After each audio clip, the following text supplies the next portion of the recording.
हाँ, good morning students. Today's topic is antenatal history and examination. इस slide में मैंने जो फर्स्ट स्लाइड है इसमें कुछ क्वेश्चंस जो आगे प्रेजेंटेशन आने वाला है उसके क्वेश्चंस लिखे हैं। At the end of the presentation आपको इन क्वेश्चंस के आंसर देने हैं।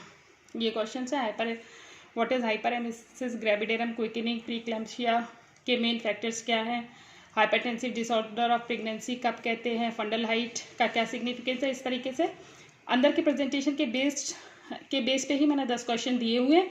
After the presentation you have to solve these questions. Now the topic of the today's presentation is history examination of a pregnant woman. History taking is the first important point to be noticed when a pregnant lady comes to you. तो सबसे important point है कि उसकी pregnancy जब confirm कर लेते हैं, after confirming उसको एक्सपेक्टेड डेट ऑफ डिलीवरी बताना कि ईडीडी क्या है। तो कैसे कैलकुलेट करते हैं? ईडीडी इज जो लास्ट मेंस्ट्रुअल पीरियड है plus 9 month plus 7 days. This is the formula for EDD. कई बार ऐसा होता है कि फीमेल्स अपनी लास्ट मेंस्ट्रुएशन पीरियड नहीं बता पाती हैं, first day of last menstruation period नहीं बता पाती हैं। तो उसमें सेकंड तरीका यह है कि अगर मान लो मदर लेट आई तो क्विकनिंग से आइडिया लगाते हैं। इसका क्विकनिंग का मतलब क्या होता है कि first time when the mother perceive the fetal movement for the first time is called quickening. ठीक है, it's called quickening. It's around 20 weeks of gestation. तो क्विकनिंग क्या होता है और कब होता है क्विकनिंग, ये दोनों पे एमसीक्यूज पूछे जाते हैं, आपको पता होना चाहिए। Identify the medical and obstetric complication. Second thing is antenatal examination का इंपॉर्टेंट पॉइंट है medical and obstetric complications identify करना। ठीक है, आइडेंटिफाई। तो these are the medical and obstetric complication जो पता होने चाहिए। ऐसा अगर आप सब सेंटर पे पोस्टेड हैं, पीएससी पे, सीएससी पे, जहाँ भी पोस्टेड है, these are points indicating the complications are fever, persistent vomiting with dehydration. जितना भी रेड में लिखा है दीज आर द कॉम्प्लिकेशन। और डेंजर साइंस मैंने पहले भी एक प्रेजेंटेशन में आपको बताए हैं एंटीनेटल एग्जामिनेशन में।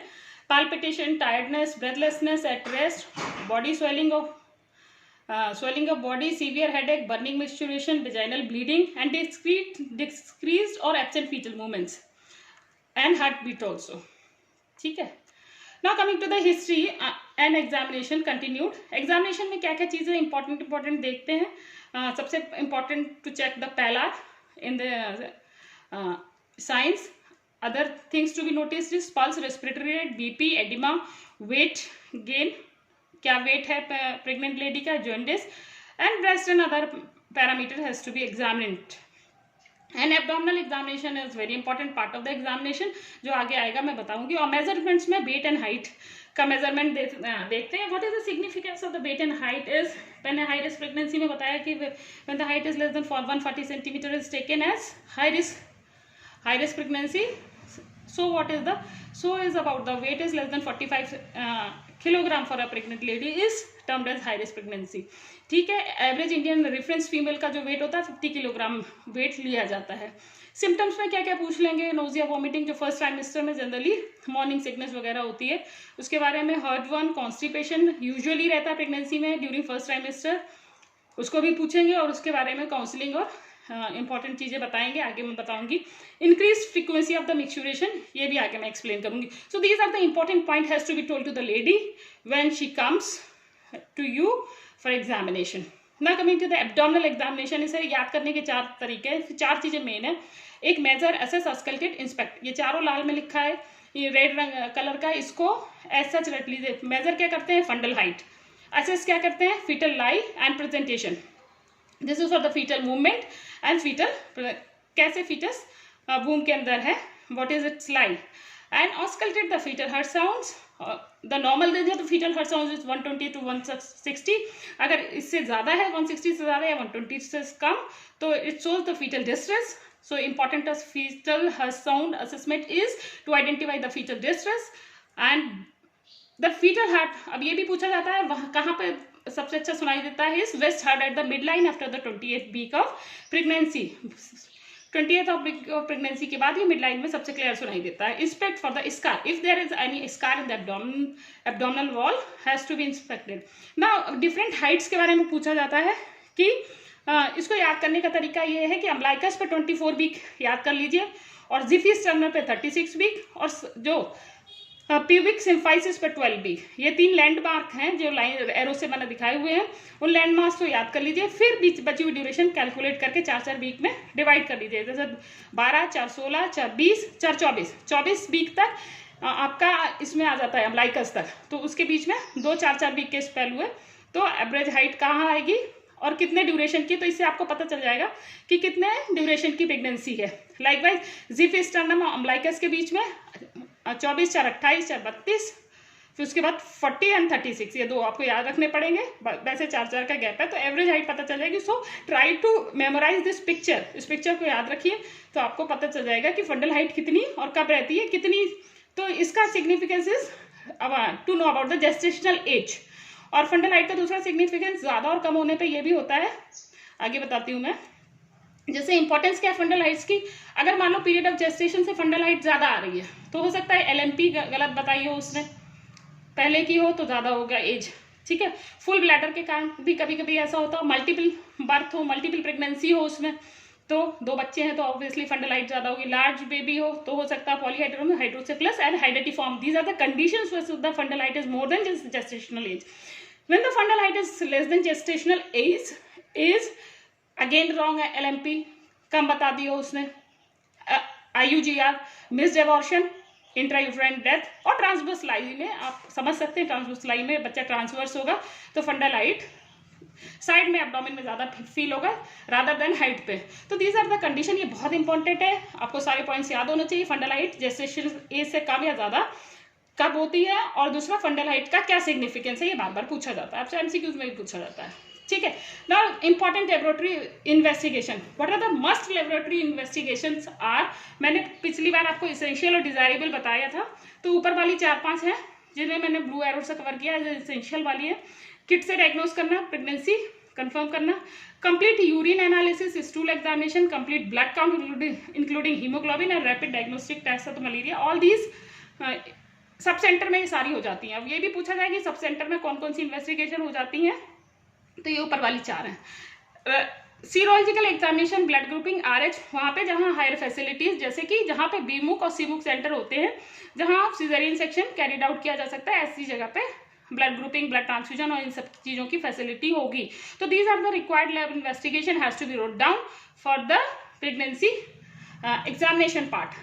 ये आपको लिस्ट बना के लिखनी है। उसमें जो MCQs वाला पोर्शन है, इसमें आपको सब सेंटर पे कौन सी होती है ये पता होना चाहिए, हायर सेंटर पे CSC वगैरह पे कौन सी होती हैं ये पता होना चाहिए ना। बर्थ प्रिपेयर्डनेस के कुछ इंपॉर्टेंट पॉइंट जो मैं पहले भी प्रेजेंटेशन में आपको एक बार बता चुकी हूँ कि साइट आइडेंटिफिकेशन कहाँ होना है, डिलीवरी कहाँ होनी है, कौन ले जाएगा, एस्कॉर्ट कौन करेगा, अरेंजमेंट और द ट्रांसमिशन, और अगर कॉम्प्लिकेटेड केस है तो हायर सेंटर का site specification and location and blood donation की फैसिलिटीज, ब्लड ट्रांसफ्यूजन की facility, these should be listed for the birth readiness and birth preparedness and registration of the pregnancy is the first important point जो मैंने शुरू में ही बता दिया था।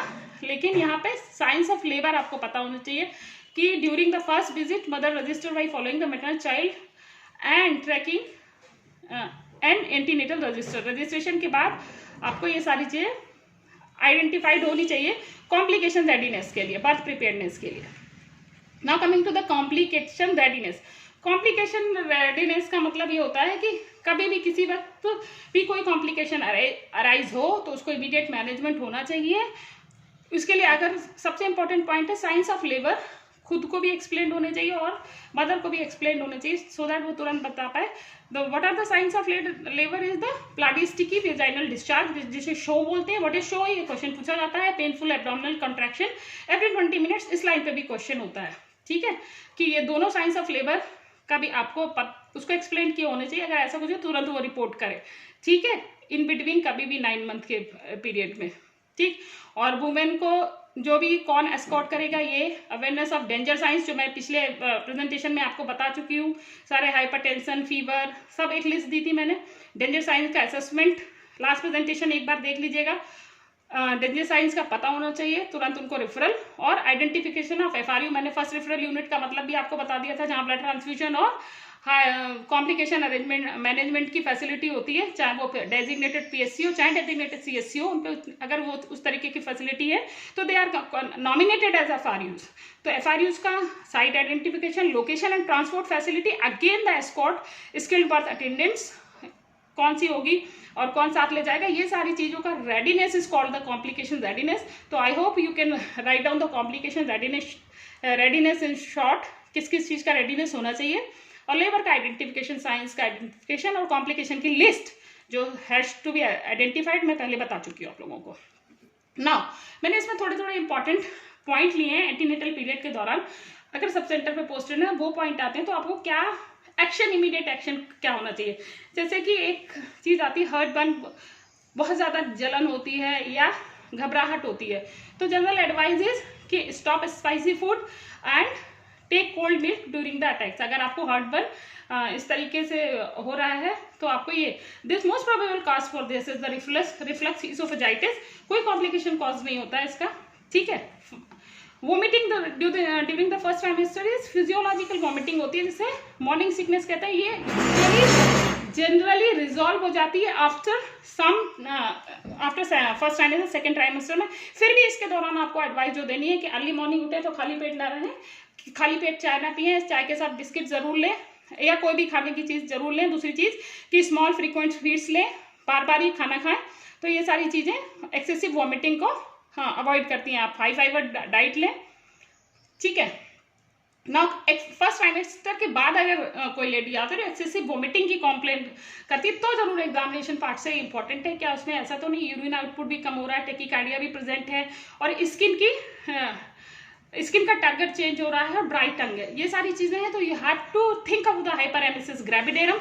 ये सारे साइन हाइपरेमेसिस ग्रेविडेरम के हैं। उसके लिए आपको action immediately to be taken as a medical officer what to do is आपको रिंगर लाइटेड IV उसको देना पड़ेगा सो दैट उसका फ्लूइड मैनेजमेंट हो सके, ठीक है। Next is severe anaemia. तो signs of severe anaemia, palpitation, fatigability, इस तरीके की उससे सिम्टम्स से आएगी वो। फिर आपको उसका एग्जामिनेशन और हीमोग्लोबिन टेस्टिंग करानी है। और severe anaemia has to be manage into the centre जहाँ पे ट्रांसफ्यूजन और सारी फैसिलिटीज हो। You have to as a, अगर सब सेंटर में या PSC में है वहाँ पे फैसिलिटी है, नॉमिनेटेड नहीं है, डेजिग्नेटेड नहीं है उस तरीके से, तो you have to refer. Now coming to the hypertensive disorder of pregnancy कब कहते हैं, इसका क्वेश्चन पूछा जाता है जब BP की रेंज इज मोर देन 140/90 हो और ऑन 2 कॉन्सिक्यूटिव रीडिंग्स। कभी एक रीडिंग में हम डायग्नोसिस नहीं बनाते हैं।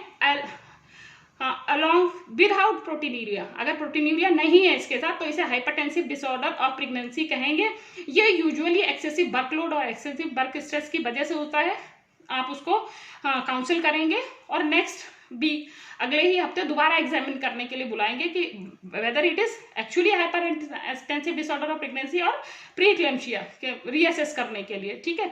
अगर हाइपरटेंसिव प्रेगनेंसी डिसऑर्डर है तो हो सकता है कि एक हफ्ते वीक रेस्ट के बाद और उन सब चीज़ों से ये रिलैक्स हो जाए।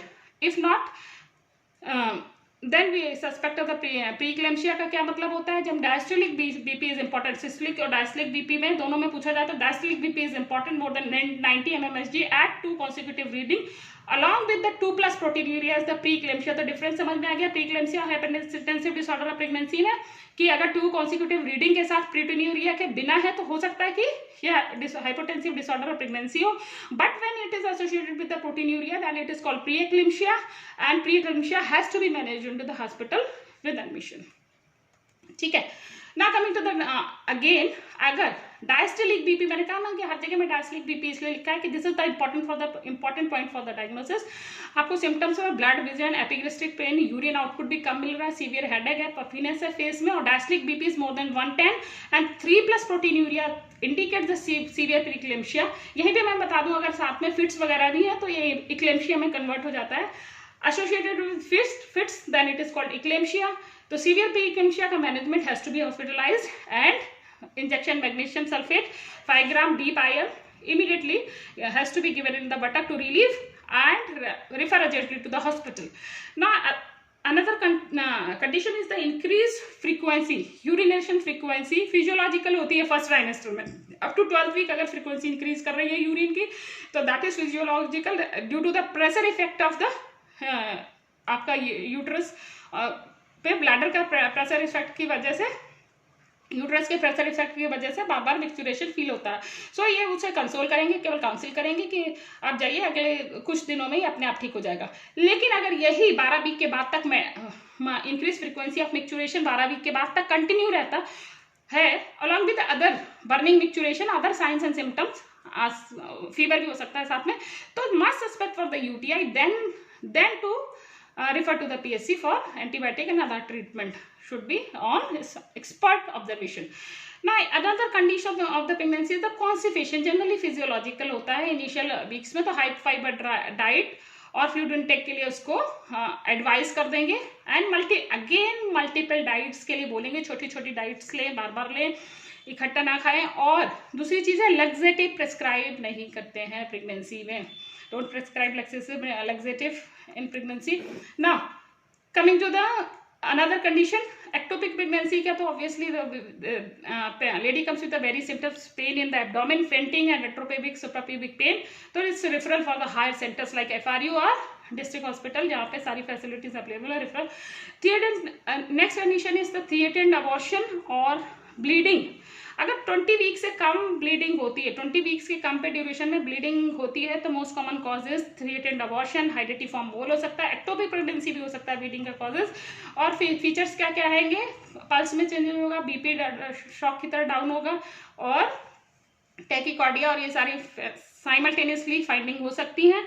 यहाँ मैं 20 वीक से कम को इसलिए एम्फेसिस कर रही हूँ कि अगर 20 वीक के बाद ये चीज़ आती है तो उसे थ्रेटेंड अबॉर्शन बोलने की जगह एंटीपार्टल हेमरेज बोल दिया जाता है। So this is the cut off line to define, ठीक है, APH and bleeding, threatened abortion, ठीक है। सो क्या मैनेजमेंट होगा, again IV fluid, refer to first referral unit.